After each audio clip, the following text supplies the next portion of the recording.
જય શ્રી કૃષ્ણ ફ્રેન્ડ, કેમ છો બધા? જો અમે બધા હવે નીકળી ગયા છીએ વહેલી સવારે 4 વાગે, ready to go. Hello, good morning. Ready? Excited? ક્યાં જાવ છો? ડિઝનીલેન્ડ. ઘરની બહાર. જય શ્રી કૃષ્ણ બધા, કેમ છો? જો અમે ગાડી થઈ ગઈ છે રેડી અને વહેલી સવારના વાગ્યા છે 4 અને અમે જઈ રહ્યા છીએ હોલિડેમાં. જો અહીંયા બધા છોકરાઓ છે થઈ ગયા છે, દેખાતા નહીં અંધારામાં છે ને. હેલો, બસ ચલો. Good morning Vinkal. જય શ્રી કૃષ્ણ. રેડી? ચાલો મિત્રો, હવે હા, જો યુકે થી યુરોપ જવું હોય તો હેડબીમ માટે આવા રિફ્લેક્ટર લગાવવા પડે, એટલે સામેવાળાની આંખમાં આગળ આવું યુકે નું લેબલ લગાવવું પડે. પાછળની સાઈડ આવું યુકે નું લેબલ લગાવવું પડે, ખાલી પાછળ. આગળ નહીં લગાવવાનું? પેરિસમાં ચલાવવા આવું સ્ટીકર જોઈએ. આપણે અહીંયા 2 છે, દેખાતો નથી, પણ તમે ગાડીનો યુરો લેવલ હોય એ પ્રમાણે તમને ત્યાંથી સ્ટીકર મળે. ઓનલાઈન ગવર્મેન્ટની વેબસાઇટમાંથી એપ્લાય કરી દેવાનું. ઓકે.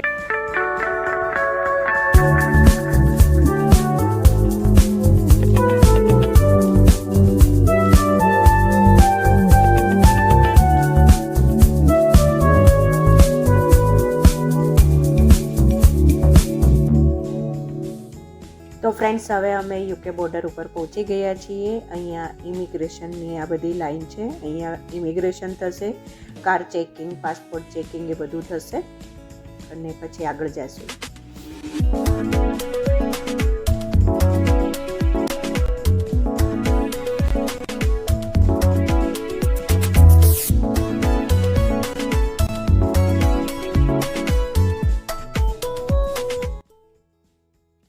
તો ફ્રેન્ડ્સ, સામે ફેરી દેખાય છે. બધી કાર છે એ ફેરીમાં પાર્ક થવા માટે અહીંયા લાઈનમાં ઊભી રહી ગઈ છે.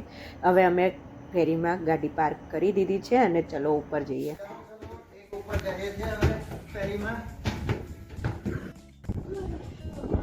ફ્રેન્ડ્સ, ઉપર ફેરીમાં જઈએ તો ત્યાં અલગ અલગ ડિપાર્ટમેન્ટ હોય છે. ડ્યુટી ફ્રી એરિયા હોય, કિડ્સ એરિયા હોય, રેસ્ટોરન્ટ હોય અને આવી રીતે ફરતી બાજુ પણ બેસવાની જગ્યા હોય. આજે ખૂબ જ ઠંડી છે, પવન છે. જો સામે એક ફેરી છે પાર્ક થયેલી છે, ભરાઈ રહી છે. તો આવી જ અમારી ફેરી છે અને નીચે ગાડી પાર્ક કરવાની હોય અને ઉપર છે પબ્લિક એની રીતે ટાઈમપાસ કરતી હોય છે. અમારે અરાઉન્ડ 1 કલાક ને 30 મિનિટ જેવું જર્ની હતી, એટલે હવે અમે છે ને આવી રીતે ફરતી. આજે હોલિડેનો પહેલો દિવસ છે અમારી ટ્રીપનો. એક્સાઇટમેન્ટ પણ છે. આજે ખૂબ જ ઠંડી અને પવન છે એટલે બહાર જાજુ રહેવાય એમ નથી, એટલે ફટાફટ ફોટા પાડી એક રાઉન્ડ મારી અને હવે અંદર જતા રહીએ અમે.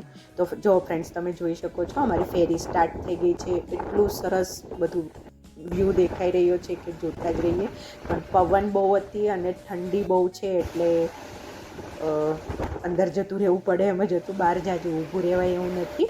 તો ચલો અંદર જતા રહીએ. તો અંદર છે ને અહીંયા કાયરાને પેઇન્ટિંગ કરવા મળી ગયું છે, ડ્રોઈંગ કરવાનું. તો આવી રીતે કિડ્સ એક્ટિવિટી હોય છે અંદર, તો એ પેઇન્ટિંગ કરતી હતી. અહીંયા માયરા અને ફિયોના છે એ સેલ્ફી પાડે છે. તો અમારે અંદાજે 1.5 કલાક જેવું જર્ની છે, તો પછી અમારે ત્યાં 1.5 કલાક બેઠા બેઠા શું કરવું. વહેલી સવારે ઉઠ્યા હતા એટલે અમુક લોકો છે એ સૂઈ ગયા. કાયરા એનું પેઇન્ટિંગ કરતી હતી અને મને એમ થયું કે ચલો હું બહાર જઈને એક નાઇસ એવો વિડીયો ઉતારતી આવું, વ્યૂ લેતી આવું. એટલું સરસ બહાર દેખાઈ રહ્યું હતું, પણ પવન બહુ જ હતો. જો તમે જોઈ શકો છો કે હું પણ સરખી રીતે ઊભી નહોતી રહી શકતી, એટલો પવન હતો. પણ જો ફ્રેન્ડ્સ, પવન તો હતો જ, પણ બહાર એટલી મજા આવતી હતી ને. જો બહાર એટલું સરસ નાઇસ વ્યૂ દેખાઈ રહ્યો છે કે એમ થાય જોતા જ રહીએ. તો ખૂબ જ મજા આવી. ફેરીનો નાઇસ એવો એક્સપિરિયન્સ રહ્યો અમારો. અને હવે અમે ફ્રાન્સ બોર્ડર ઉપર પહોંચી ગયા છીએ. પાણી પણ શાંત થઈ ગયું છે. તો ફ્રેન્ડ્સ, જોઈ શકો છો નાઇસ સની વેધર છે આજે. એટલે સની વેધર તો છે પણ ઠંડી તો રહેવાની જ. હવે અમે ફ્રાન્સ બોર્ડર ઉપર પહોંચી ગયા છીએ.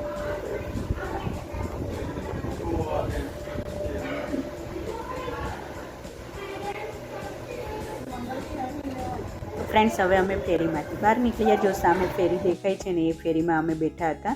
અને એમાંથી જો બધી ગાડીઓ છે એ બહાર નીકળી રહી છે. અમે ફ્રાન્સ પહોંચી ગયા છીએ. અહીંયાથી અમે જાશું પેરિસ. તો અહીંયાથી અમારા પેરિસની જે જર્ની છે એ 3 કલાકની છે, એટલે હવે 3 કલાક અમારે કારમાં જ બેસવાનું છે. ખૂબ જ સરસ સની વેધર હોવાને લીધે મજા આવી રહી હતી. હોલિડેનો પહેલો દિવસ છે. હવે અમે અહીંયા સર્વિસ ઉપર ઊભા રહ્યા છીએ. જો ફરતું એટલું સરસ વ્યૂ દેખાઈ રહ્યો છે કે એમ થઈ જોતા જ રહીએ. તો અહીંયા સર્વિસ ઉપર ક્રિસમસ હોવાને લીધે સરસ એવું ડેકોરેશન થયેલું છે. નાઇસ એવો ફેસ્ટિવ માહોલ છે અને છોકરાઓને પણ ખૂબ મજા આવી. તો ફ્રેન્ડ્સ, તમે જોઈ શકો છો કે સરસ એવું ક્રિસમસ ડેકોરેશન અહીંયા કરેલું છે. અને થોડીક વાર અહીંયા ફોટા પાડ્યા, ખાધું પીધું, બ્રેક લીધી, 45 મિનિટ જેવું અમે રેસ્ટ કર્યું અને હવે અમે જઈ રહ્યા છીએ આગળ. તો ફ્રેન્ડ્સ, તમે જોઈ શકો છો કે હવે અમે પેરિસની અંદર એન્ટર કરી ચૂક્યા છીએ. સામે ટ્રામ સરસ એવી દેખાઈ રહી છે. મજા આવી ગઈ ટ્રામ જોવાની. હું તો ક્યારેય ટ્રામમાં બેઠી નથી, પણ જોવાની તો ખૂબ મજા આવી. તો આવી રીતે અમારી ફેરીની જર્ની રહી.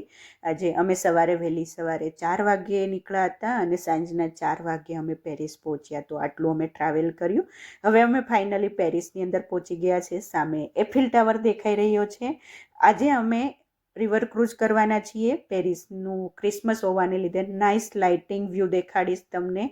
કેટલું સરસ આવો પેરિસનો નજારો દેખાઈ રહ્યો છે. સામે એફિલ ટાવરની પણ સરસ એવી લાઇટિંગ દેખાઈ રહી છે. તો ખૂબ મજા આવી. વિડીયોમાં બન્યા રહેજો. હવે વિડીયો બહુ લાંબો થઈ જશે, એટલે ફરીથી મળીએ નેક્સ્ટ વિડીયોમાં.